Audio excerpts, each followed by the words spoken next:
Welcome to DrupalBrief. This is an AI-generated summary of another video, podcast, or blog post. If you want to learn more about what's being discussed here, then please go check out the source. This podcast is sponsored by Drupal Forge. Drupal Forge is an open-source, lightning-fast demo, development, and testing platform. It spins up Drupal sites in less than 5 seconds, complete with a browser-based VS Code. Want to try Drupal CMS, Drupal AI, Experience Builder? No need to install anything on your laptop. Drupal Forge has you covered. Even Composer, Drush, and AI keys are pre-installed so you can hit the ground running. Demo Drupal in less than 5 seconds only at Drupal Forge. Please take a second to click subscribe. We're a new podcast and this helps us a lot. Okay, that's it. Ready? Here we go. Okay, let's unpack this because we've got a fantastic deep dive for you today. We're diving straight into the Weekly Drop, issue 692 from July 24th, 2025. This newsletter is seriously one of the best ways to really get a pulse on the Drupal ecosystem, keeps it concise. So today we're kind of cutting through the noise, pulling out the real gems for you, giving you that insider track on what's new, what's next, what's shaping the future of Drupal. Exactly. And what's really, compelling about a curated source like the Weekly Drop is how it manages to capture so much. You get the community heartbeat, the core development shifts, those emerging trends, all in one place. It's a genuine shortcut to staying informed on a platform as dynamic as Drupal. Right. So let's maybe kick things off with that community rhythm. It's right there in the headlines. And something immediately jumped out at me. The call for speakers for an upcoming DrupalCon. It's officially open. That feels like pretty big news, doesn't it? What's the sort of immediate ripple effect? Well, it's massive. Yeah, it's not just about sharing knowledge that already exists. It's also about finding and amplifying the new voices, the new solutions popping up in the community. And then you layer on the invitation to join the contribution sprints at DrupalCon Vienna 2025. You really see Drupal's whole open source model right there in action. It raises a question, though. How vital is this direct community involvement, through events and sprints to the actual health and innovation of Drupal? That's a great question. I mean, thinking about it, given the big pushes we're seeing towards, say, AI and all the migrations happening, I guess anything practical around those areas would be huge. Or just, innovative ways people are using Drupal to solve actual real-world problems. And clearly the Drupal Association is thinking strategically about getting the word out, too. Saw that blog post, our social media focus, 2025 and beyond. Right. Strategic communication is key. Okay, so moving from community stuff to the core technical shifts, let's look at the core section. We're seeing some specific deprecations mentioned. Module handler.load_al includes a node-add body field.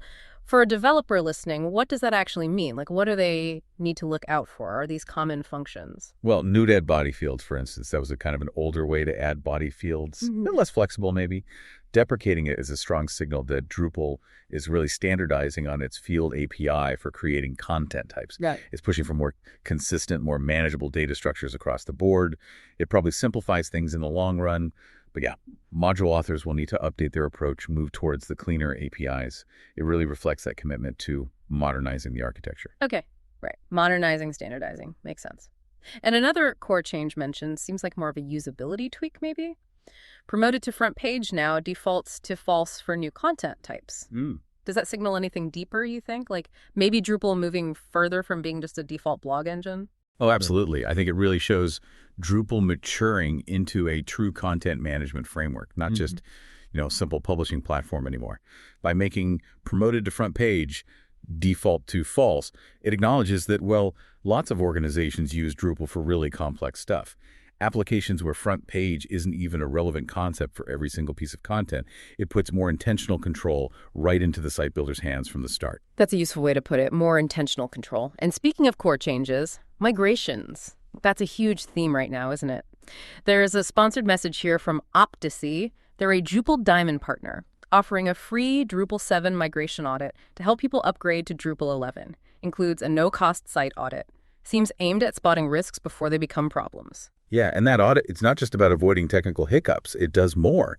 It really highlights the growing financial and technical weight of keeping those older Drupal 7 sites running. It kind of pushes organizations to finally make the jump, especially with Drupal 11 coming closer. It's a really clear signal of where the market's heading, Shows a definite demand for expert migration help. For sure. And just to underline that point, the newsletter also points to a Tag 1 team talk, calls it Your Guide to a Seamless Drupal 7 to 10.11 Migration, comes with expert guidance, planning tips, even a free ebook, apparently. So yeah, clearly moving off D7 is a top priority across the board. Definitely. The ecosystem is pushing hard for it. Okay, now let's jump into something really cutting-edge feeling. The AI frontier. The article section has this big focus on the Drupal AI initiative. There's a call to co-designing the future. Share your views on our Drupal AI roadmap. And the really big news here. Drupal AI 1.2.0 Alpha 1 is out and ready to be tested. Yep. What's your take on this whole proactive, community-first approach to AI? I find it fascinating, honestly. Seeing how Drupal is trying to embed AI not just as some add-on feature, but really as a deeply integrated part of its future, right from the architecture level. And this collaborative roadmap thing, it helps ensure that the AI integration is actually aligned with Drupal's core values, the open source ethos, the community needs. Rather than just, chasing the latest hype, it really positions Drupal as a platform that's looking to innovate fundamentally, I think. Yeah, that strategic integration feels key. And we're already seeing practical stuff emerge, like this upcoming webinar, choosing the right AI tools for content and marketing, making informed choices for your business. The conversation's definitely heating up.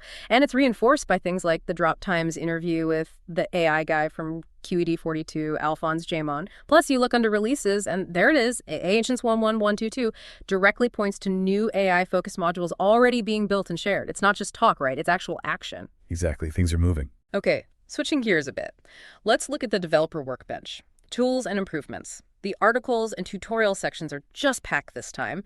There's enhanced security with DDDV's new DDEV hostname binary. That sounds important. And for sheer convenience, this new GUI installer. Get DDV running on Windows in just 10 minutes video. Wow. Plus, Picassi.com has a tutorial on their go-to setup for local Drupal development with DDV and Kalima. That helps run containers on Mac OS and Linux, right?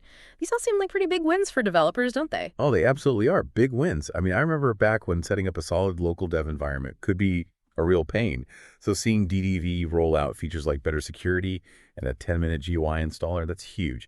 And you see updates for other popular tools too, like DDV 1.24.7, Lando v32512, Docker 4, Drupal 6.1. So it really makes you wonder, doesn't it? How do these constant improvements in the tools actually empower developers? And does that directly lead to, better, more efficient Drupal projects in the end? That's a good point. Making the developer's life easier should directly translate to better quality, faster cycles, hopefully. We also see some performance gains highlighted. JPM blog.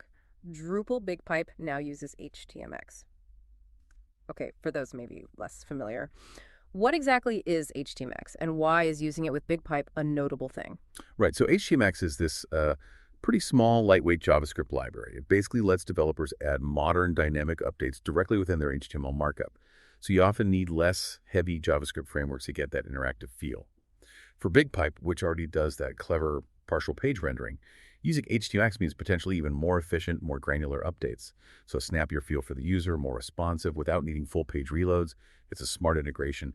Really shows that performance focus. There's another interesting technical piece in TripPM blog too. Drupal and PHP Fun with FrankenPHP. FrankenPHP being a modern application server designed to boost PHP performance. So again, speed.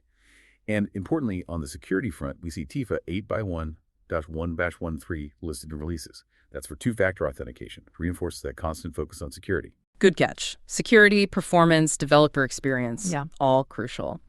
Now, beyond the pure technical, the newsletter also touches on some strategic ecosystem insights. There's this really thought-provoking article asking, can a pure-play Drupal agency survive? That really gets you thinking about the business side of things, doesn't it? The evolving landscape. It's such a critical question, and honestly, not just for Drupal agencies. It applies to pretty much any specialized agency in this fast-moving tech world. The article really pushes us to think about how these agencies have to adapt. Maybe broaden what they offer, or maybe double down and deepen their niche even further. Especially, as AI tools start potentially automating some of the tasks they used to do, it forces a real reevaluation of the old business models. It's exactly adapter. Well, yeah. It's about adaptation. And the weekly drop also gives us that reminder about content strategy. Content gardening for websites. Weed out weakness, plant strong roots. Good analogy. Emphasizes that great content is crucial, beyond just the tech build. We also see specific updates showing activity in different niches. Centauro, Commerce Core 3.1.0 release brings checkout completion improvements. Good for e-commerce folks. And the Drupal Starshot blog. Marketplace Shareout #8 gives insights into Drupal's product development direction. Plus, quick mentions of MENCLU, Event Platform, July 2025 updates, and Drupal site templates shows the breadth of the ecosystem, lots of different facets active. Yeah, it's a wide net. Okay, finally, let's quickly touch on opportunities for growth and connection. The podcast section highlights Talking Drupal, #512 member platform, another great resource for you listeners. And it's always good to see the jobs section looking active. Encourages checking jobs.drupal.org. They feature specific roles too. Full stack Drupal engineer at 4All Promos, lead Drupal developer at Third and Grove, DevOps full stack developer at Spry Digital. Seems clear the demand for Drupal talent is still strong across different types of roles. Definitely still a strong market for skilled Drupal folks.